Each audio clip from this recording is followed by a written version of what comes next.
Hey, all my Leo friends, welcome to my YouTube channel. My name is Teri Hunter. I'm an intuitive astrologer, and I'm here today to talk about your year 2023 and some of the influences that are going to be affecting you. For the purposes of this video, I'm going to be talking about Saturn moving into Pisces. I'm going to touch on Pluto moving into Aquarius, Jupiter moving into Taurus, and the changing of the nodes to the Aries Libra axis. I'm going to address each one of those moments and where they will affect you and what house they will affect you in. This video is based on whole sign Western astrology. So you're going to look at your rising sign, then your moon, your sun, and if you have a stellium in Leo, that would be 3 or more personal planets in Leo. I would check out, or any other sign for that matter, I would check out that information as well, because that indicates a soul's intention for an experience that offers evolution within this lifetime. So let's start with Leo.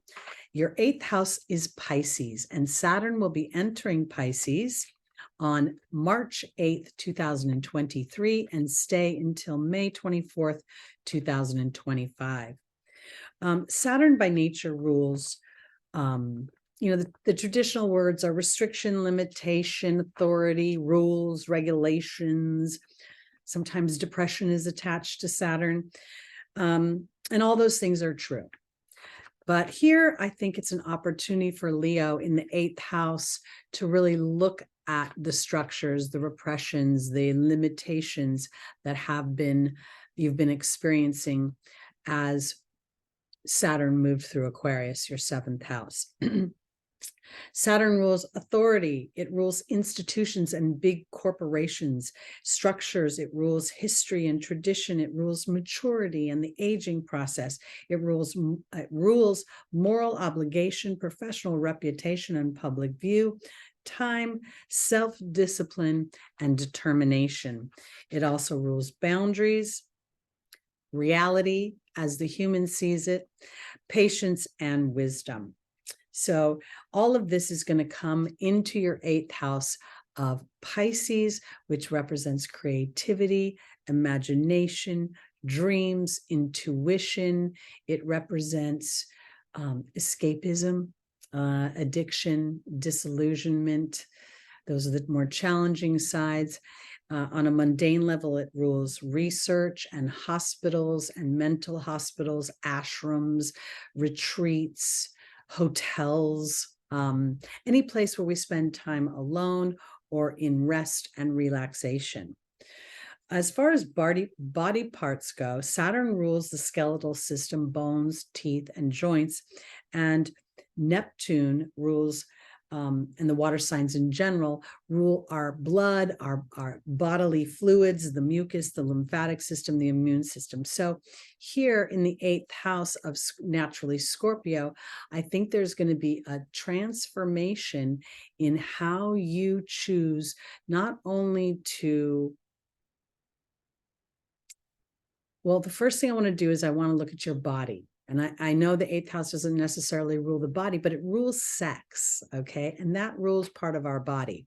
So I believe that for my Leos, this is going to give you an opportunity to look at your body, look at the systems of your body, and support them in a way that comes from more holistic healing. Saturn ruling history, traditions. I want to go to old remedies. Your mom would tell you to drink peppermint. If you had a tummy ache, and if you had a burn, put aloe vera on it. I think this is going to happen for Leo with Saturn transiting Pisces. Now, on a spiritual level, I believe this is going to have you anchor into what are my spiritual beliefs? What do I think about who I am, what I want to experience, and the viability of my hopes and my dreams and my creativity, birthing that into the world, because that's what Saturn wants to do. It wants to build something. So I think for my Leos, if you felt trepidation, if you felt unsure, if you have felt, Leo is naturally the performer, naturally the entertainer, but at the same time, Leo can have trepidation about that, require courage in order to endeavor that. And here I think you're going to have a re-examination of that. And if you are being held back by your fears, if you are somehow holding yourself back because of what you think is expected of you, what you think other people expect of you.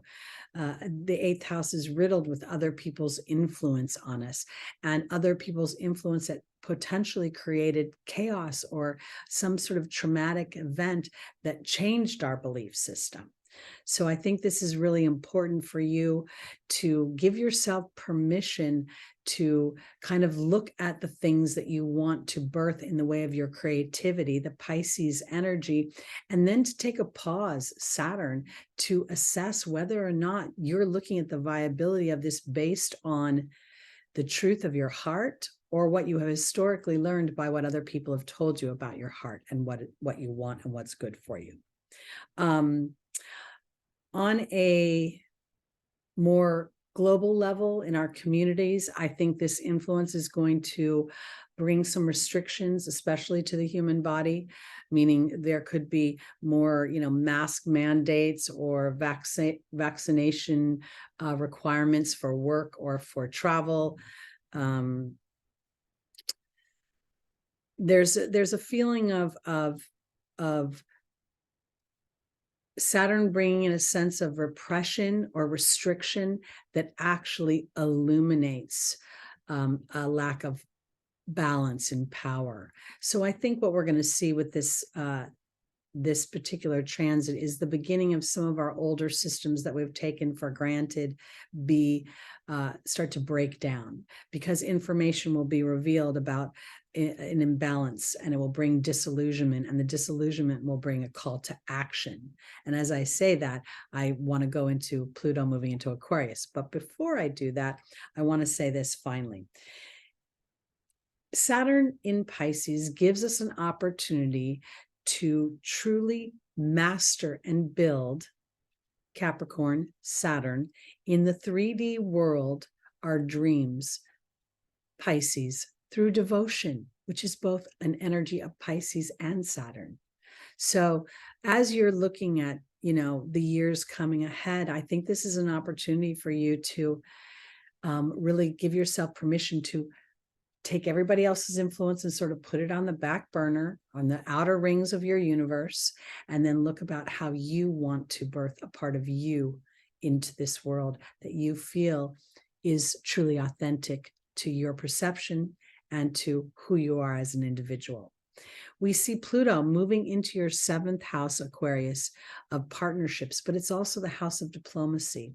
It's also a house of peace and harmony and cooperation and of civility. It's naturally ruled by Venus, so there's a sense of comfort and ease. So I think that Leo, with Pluto moving into Aquarius just for a few months, from March 23rd until June, and then it will retrograde back into Capricorn, it's going to give you just a taste, a flavor of your own liberation from the things that have been holding you back. It's going to give you a sense of being at peace with your own individuality. We're going to see Pluto at the 0 degree, which is the most pure expression of a sign's energy. It's that into the sign. There's been no experiences to determine good, bad, or indifferent. So there's a passion attached to that 0 energy for me, and sort of a little bit of a fool's energy, because I'm willing to walk in not knowing of what the ramifications may be. So I think Pluto in Aquarius, for my Leo rising, moon, sun, and stelliums, is going to give you an opportunity to liberate yourself from anywhere that you have felt restricted from being your authentic self, from feeling that you don't have a sense of peace and harmony about your individuality, about your human consciousness, your cosmic consciousness, and how you want to be loved and cherished in the world, because that's the 7th house, the 7th house of partnership and marriage. So what else do I want to say about Pluto? I think in general, with Pluto moving into Aquarius, we're going to see a lot more of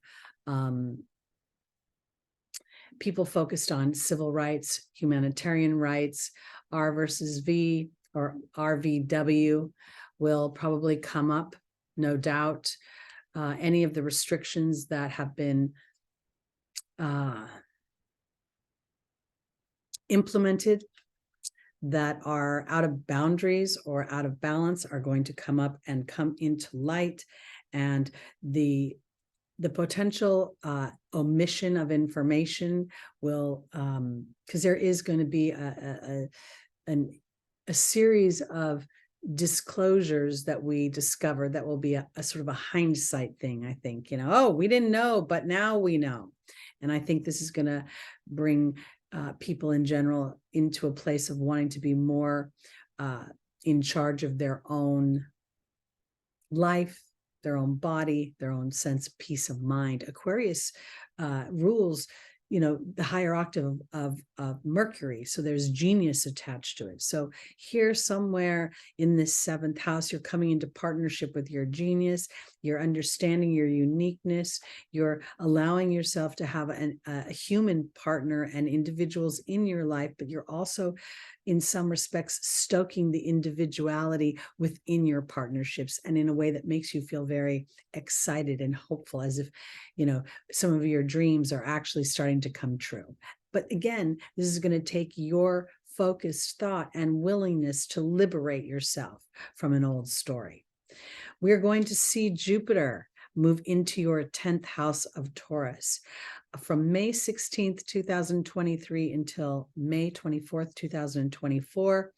And I think for my Leo, rising moon, sun, and stelliums, this is really an opportunity to expand in your career, expand in your public reach, take a stance of leadership, and not necessarily because you're standing in dominion over others, but because you have sort of worked with the Saturn and Pisces energy and this Pluto and Aquarius energy, you're more willing to be your natural, authentic self. And as you stand in the public eye that way, as you choose professions and career endeavors, and you don't have to actually be in a career. You could be like a deacon at church, and because it's anywhere you're in the public eye of your community and people around you.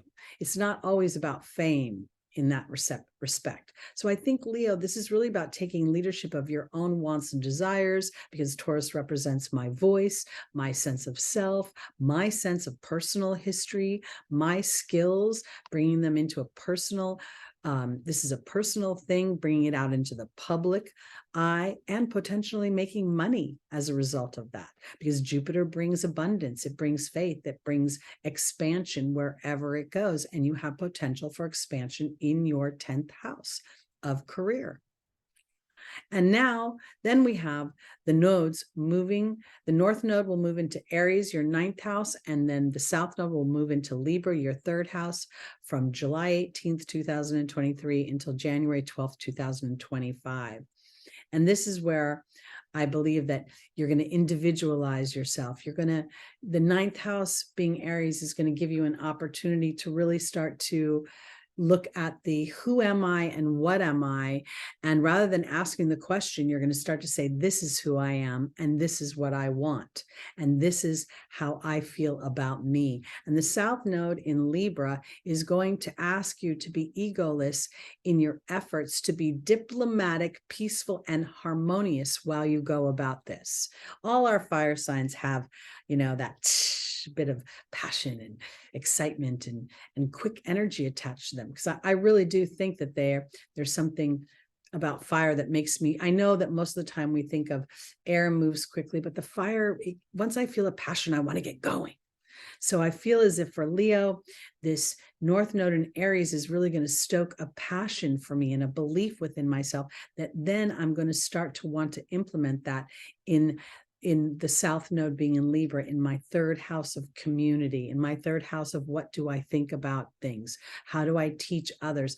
The 3rd house naturally rules my siblings, my community, workmates, teammates, my neighborhood, the streets I walk on, the things I say, the media that I absorb. So here, as a result of Saturn being in Pisces in your 8th house, transforming you, really bringing to light a history that doesn't serve you and has disillusioned you potentially. And then Pluto being in Aquarius is going to liberate you from that. And that liberation, you're going to want to take into an expansive energy as Taurus moves, or Jupiter moves into Taurus. And now when it comes to Libra, there's, Leo's a fixed sign. Leo is the leader of the zodiac. The sun rules the zodiac. So the South Node in Libra in your 3rd house will ask you to be an inspiring leader, not a dominant leader. It will require you to be aware of how other people perceive you and respond to you in relation to how you perceive yourself and respond to yourself. So as you're communicating, you'll be more aware and excited about engaging others into your passions versus feeling you're going to have to do these things on your own. Okay, so that is about it for my Leo, rising, moon, sun, and stelliums. I'm going to go through each one of these dynamics with more detail as we get closer to the dates, but I wanted to give you a heads up so you can start to prepare. I will be restarting the lives on Sunday morning, 11 a.m. Pacific time, where we get the angels' advice for traversing the transits. That's the angel scopes we do every week. And I hope you will like, subscribe, share, and please comment. I love reading your comments. I don't always get a chance to respond right away, but I do read them all. And I at least try to click that little arrow to let you know I've seen it. So thank you, Leo. Good luck in the year ahead. Sending lots of love to you. Peace.